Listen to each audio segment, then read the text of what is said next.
This week on the Writers Detective Bureau, some big news from ConvertKit and Sergeant Patrick O'Donnell of Cops and Writers. I'm Adam Richardson, and this is the Writers Detective Bureau. Welcome to episode number 76 of the Writers Detective Bureau, the podcast dedicated to helping authors and screenwriters write professional quality crime-related fiction. And this week, I have some awesome news about ConvertKit that will be a game changer for authors just starting to grow their mailing lists. And I brought Sergeant Patrick O'Donnell, the author of Cops and Writers From the Academy to the Street, onto the show to answer some questions about a small town with big problems in Wisconsin. But first, I need to thank Gold Shield patrons Deborah Dunbar from DeborahDunbar.com, CC Jameson of CCJameson.com, Larry Keaton, Vicky Tharp of VickyTharp.com, Chris Ann, Larry Darter, Natalie Borelli of NatalieBorelli.com, and Craig Kingsman of CraigKingsman.com for their support. And I also want to send a huge thank you to my Coffee Club patrons. You can find links to all of the writers supporting this episode in the show notes at writersdetective.com/76. To learn about setting up your own Patreon account for your author business or to support the show for as little as $2 per month, visit writersdetective.com/Patreon. Patreon.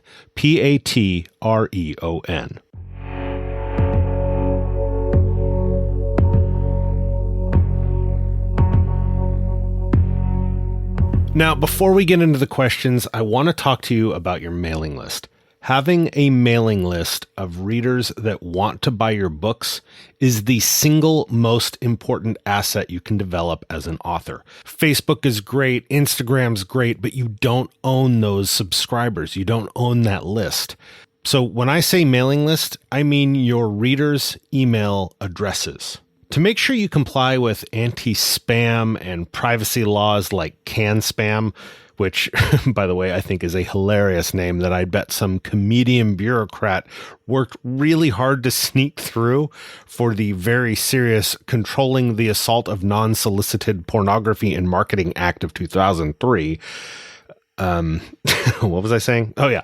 To make sure you comply with CAN-SPAM and GDPR, you need to be using a mailing list service to send your emails to reach your readers, and not using that BCC, the blind carbon copy field in your Hotmail account to send your writing newsletter. I personally use ConvertKit. And if you've listened to the backlist of the Writers Detective Bureau, the early episodes, you've heard me urge you to choose ConvertKit when you were serious enough to start paying for a mailing list service. And I recommend ConvertKit because they are the only mailing list provider that focuses on the needs of individual creators, like authors. Not some growing app developer startup company or a brick and mortar store that's using their email list to send out, offer coupons every week. ConvertKit is designed for individual creators like us, designed to be fast and easy for us to use, for people that create things like books or blogs or podcasts. So with that in mind, I have to tell you, I am really excited about an announcement that ConvertKit put out this week. They now have a free plan. It's been years that I've been wishing this would happen. So they have finally developed a free plan. And when you sign up for the free plan, you create a free landing page. You choose from one of 36 customizable templates, which is where you will send your readers to join your mailing list, even if you don't have a website yet. And then if you do have a website, ConvertKit walks you through how to add the landing page to your site. It is super easy. And then your account will remain free until you grow your list beyond 100 subscribers, which, if you talk to anybody who has a mailing list, those first 100 can actually take a little bit of time. So this is actually a much bigger deal than you might realize at first. Now, the folks at ConvertKit are really smart. So they are using the viral growth strategy that Dropbox used when they first launched back in the day, where they're going to require new free plan members to invite someone else to ConvertKit in order to unlock the ability to send emails to this growing list of yours. But But, the big but, if you sign up for your free ConvertKit through my affiliate link, you will get the ability to send emails to your mailing list instantly. So that's a free landing page, free mailing list services until you grow beyond 100 subscribers, and unlocking the sending functionality instantly by joining through my link. So my link is writersdetectivebureau.com/CK free. That's CK like ConvertKit. So writersdetectivebureau.com/CK free. Now, this is an affiliate link. So even though this is a completely free account for you, if you get to the point where you are a massive success and your mailing list grows into the hundreds or the thousands like any successful author should, and you at some point in the future upgrade to a paid ConvertKit plan, then ConvertKit will pay me a commission, but it will be at no additional cost to you. So you'd be supporting this show at no additional cost at some point in the future, assuming you grow your mailing list and need to upgrade to a paid plan. So that's totally on you whether or not you need to. But until then, go get those 100 subscribers, go build your landing page, and start connecting with your readers by joining ConvertKit on the free plan by going to writersdetectivebureau.com/CK free.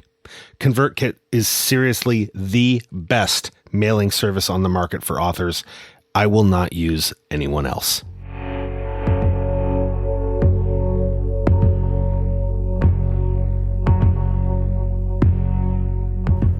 I recently had author Danielle Lincoln Hanna of DanielleLincolnHanna.com reach out to me with a series of questions regarding a small town with a 3-person detective bureau just outside of Milwaukee. And I thought this was the perfect opportunity to bring on Sergeant Patrick O'Donnell, who just retired from the Milwaukee Police Department. So without any further ado, here is my conversation with retired Police Sergeant Patrick O'Donnell. So Danielle Lincoln Hanna of DanielleLincolnHanna.com writes, "My 3-person detective bureau is swamped. Violent crimes have been piling up over the course of the series, and most of them come with far more questions than answers. Over the course of just 3 weeks, there have been 3 murders, an assault with a gun, and a bombing, which fortunately killed only 3 people, including the bomber. One accomplice to a murder got away.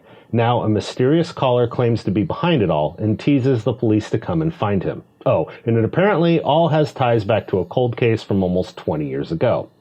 So what would my small-town detective bureau do to get ahead on this massive case while addressing more routine crimes? My first guess is that smaller investigations would be handed over to the competent patrol officers.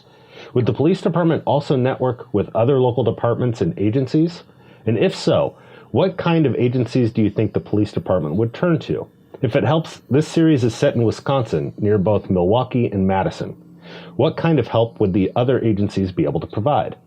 How would they all coordinate? Would there be in-person meetings to wargame? And would a specific database be created or a subset of a currently used database? And would someone be designated as the primary coordinator, a lead investigator that everyone else reports to?" All right, so there's a lot there to unpack from Danielle's question. So I guess with Sergeant Patrick O'Donnell here, recently retired. Congratulations on the retirement, by the way. Well, thank you, Adam. It's an honor and a privilege to be on your podcast. Thanks for coming on. But the reason I brought you on, besides being a wealth of knowledge and helping writers through copsandwriters.com and your book, which we'll talk about here in a little bit, but you just retired from a police department in the area from where Danielle has her story set. So I thought I'd bring in some local knowledge to help answer this question. So what are your initial thoughts on this? Well, maybe it's time for everybody to move out of that little town. It's going to hell. Did the Sopranos move in, or a biker outlaw gang came and started terrorizing the city? But on a serious note, I guess you kind of have to look to see, are these all connected somehow? What's the motive for all these homicides? Is there like a meth lab nearby, and there's some warring factions between rival drug dealers? Because sometimes small towns have, big city problems when it comes to those types of things. So that would be the first thing I would look at is what's causing all this. Something has to have changed. If you just went 10 years with maybe one homicide, now all of a sudden it's 3 weeks, now you have three. Now you have a bombing. Okay, is that like terrorist related? Is it an accident? Well, it's not an accident if it's a bombing, but why are people doing this? What's the motive? Right. And then she also has it tying back to a cold case from almost 20 years ago. So there's obviously some sort of connection. And then there's still that mysterious caller that obviously knows something about what's going on. So, I mean, if it were my investigation, that would be one of the first things I'd be trying to track down. But what are your thoughts on how let's say it's some sort of working group or task force, how do you realistically see them setting that up? Well, like I said before, it all depends on why these bad people are doing what they're doing. If there's a bombing, most likely ATF may get involved in this. Sure. And if it's even kind of terrorism related, FBI would be poking their nose into that as well. And there is the common trope of, hey, I'm a small town or a mid-sized town, and here comes the feds, and they're pushing their weight around. And it's not really. It's kind of hot potato, more or less. It's like whenever you're dealing with anything like this, it equates to lots of resources being tied up, which equates to a lot of money. So small towns don't have a lot of money, but the feds, they have stuff on their plates also. So as far as other divisions or departments getting involved in it, again, it goes back to why are they doing what they're doing? Now, if there's a bombing and people died because of it, the state fire marshal is going to come out. You're going to have state inspectors come out. If it's a small town, because this is about a 3-person detective squad, maybe one of those people is trained in arson investigations or anything dealing with anything like that. They probably do not have a bomb squad, quote unquote. So probably the sheriff's department, whatever county they're in, is going to be helping, or an adjacent sheriff's department, because most sheriff's departments do have bomb squads. They do around here, at least. Mm-hmm. And if they need resources from, say, Milwaukee or Madison, that can occur for something that specific. So I'll say now because I'm retired. I worked for Milwaukee for 25 years for the city. So cat's out of the bag. But, usually when people were asking us for help, it was quite the conundrum for them. When the Sikh temple was under attack, they requested mutual aid from us, from our tactical enforcement unit. And the sheriff's department came. That was a all hands on deck situation when you have an active shooter. You're going to have all kinds of people coming. So when you're talking about extremes, but they probably don't have the resources or the experience. So like I said before, state inspectors are most likely going to get involved in this, but they have to reach out to them. A lot of times they just don't come knocking on your door. Sure. Yeah. I mean, just in looking at this initially, for you, Danielle, as you're listening to this, typically when we're talking about the fire marshal or any kind of post-blast investigation that is either FBI or ATF or anything like that, those are going to be your subject matter experts for examining what happened when we're talking about the crime scene itself. But the fact that there was a murder tied to that, that's still going to be the responsibility of whether that's the actual detectives in the detective bureau or whichever agency takes the lead on the case. So you wouldn't just simply turn it over to an arson investigator that might be working in that city. They may be brought in for their subject matter expertise to be able to inform the investigative team as to what their findings are, how the bomb was developed or how, what accelerant was used and that kind of thing.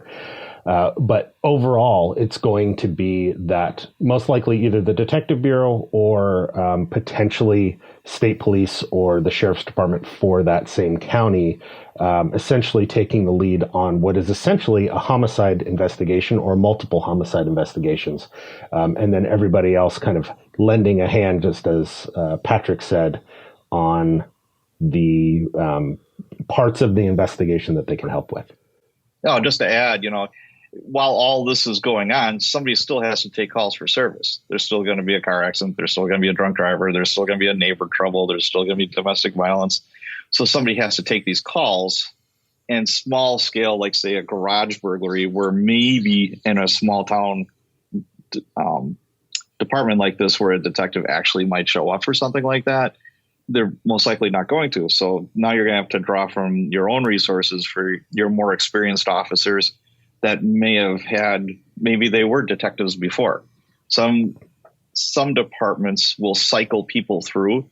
It's like you're a patrol officer for 5-6 years. Well, now you're a detective for 3 years. Then you go back to patrol. Different agencies have it different ways. So you're going to look from within. And then if you're just overwhelmed, then you're going to start drawing from the sheriff's department. That would be your next, the next avenue for you. But there's actually towns in Wisconsin that they close the police department closes at night. They close like at 9 o'clock at night.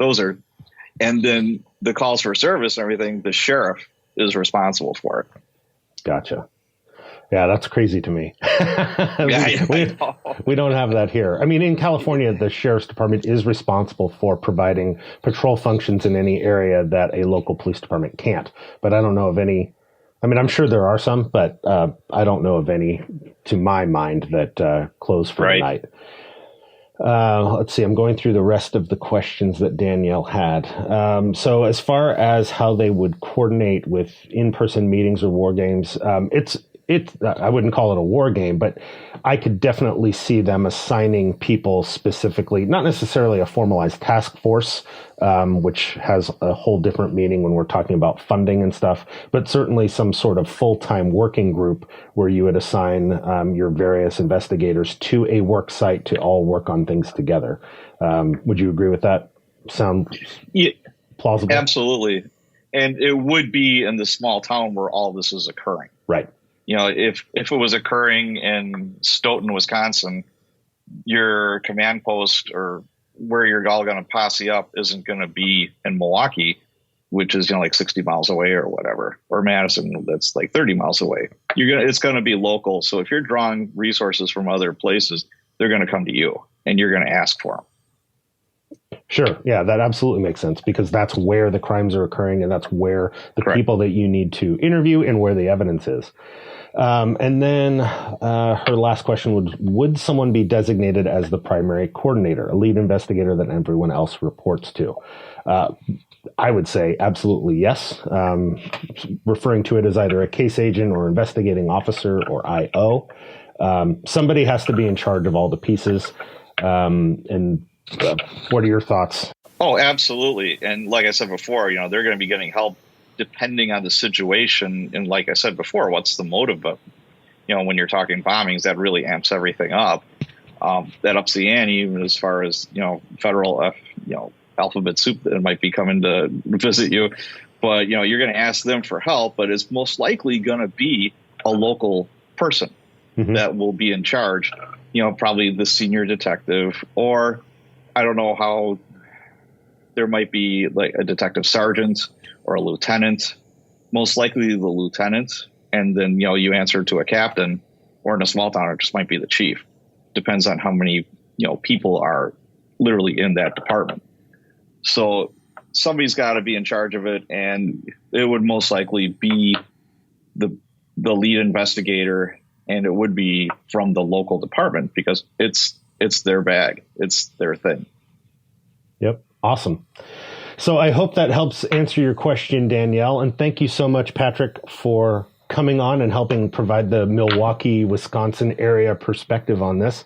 If you haven't checked it out before, Patrick O'Donnell has the Cops and Writers group on Facebook. And then he is also the author of Cops and Writers from the Academy to the Street, which is book 1. I know he's got another one coming out soon, but definitely look for his book, Cops and Writers, pretty much anywhere you can order a book online, right? Yes. I'm Amazon exclusive right now, but that's probably going to change pretty soon.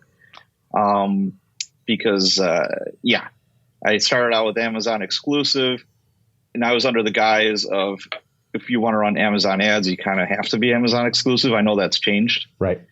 but it seems like Amazon gives you a little more love if you're exclusive to them. Sure. And still, at the end of the day, they're about 80% of book retailing. Mm-hmm. Yeah. So it makes sense. Might as well make the larger royalties if that's the case. That is correct. Just one quick funny story for you as far as mutual aid is, okay, I'm working in Milwaukee, and we had a homicide across the street from West Milwaukee, which is a little town, and they have, I think, 3 detectives. You know, it was like 10, 11 o'clock at night, where the bad guy was in Milwaukee, and he shoots somebody across the street in West Milwaukee. So it came over as our homicide, and there was West Milwaukee coppers there, and I'm like, and I'm in charge of it, and I'm like, this is interesting. I've never had this before. Right. You know, like, okay. So, you know, I'm running the scene, and literally the guy was on the sidewalk and shoots other dude across the street and kills him. And I'm like, so I make all my notifications. Night inspector comes out. All the homicide detectives come out, and everyone's scratching their heads. And then the 3 detectives from West Milwaukee show up. I think 2 because the other guy was on vacation or something like that. And they're literally dragging people out of bed because, you know, these small town departments, a lot of them, okay, say you have 3 people. Well, they still have vacations. They get sick. They're, you know, people have babies. There's all kinds of situations where, you know, they're not available. Sure. Just because you have 3 detectives on doesn't mean they're going to be available. But this was like a huge deal for them because they don't have a whole lot of homicides. Mm-hmm. They don't have the experience or the resources.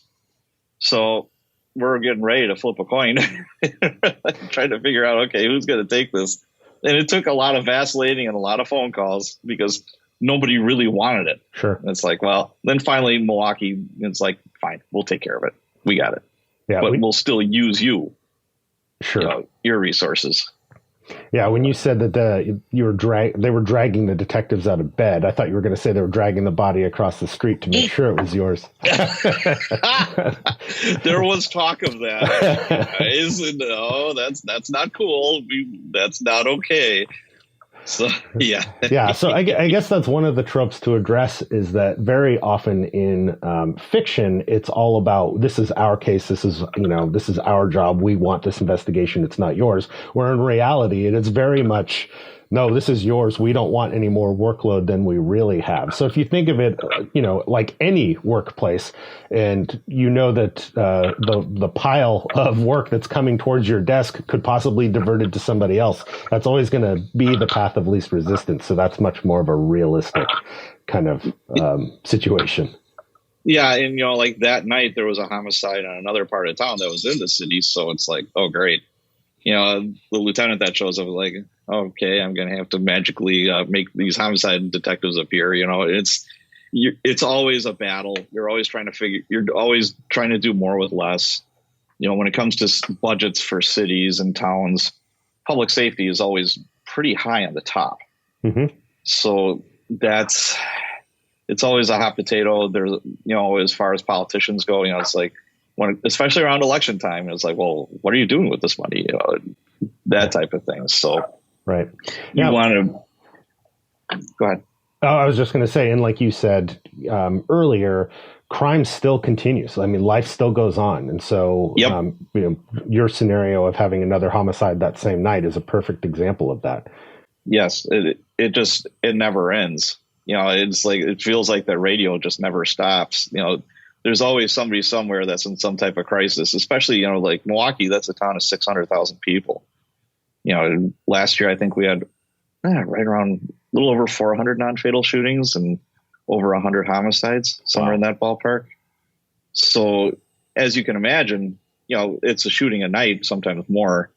And when I first started in 95, it was a lot more. Mm-hmm. Those were the crack wars in 95. And it was nothing in my district that I worked at to go to 1, 2, 3 shootings a night. That was just par for the course. That's crazy.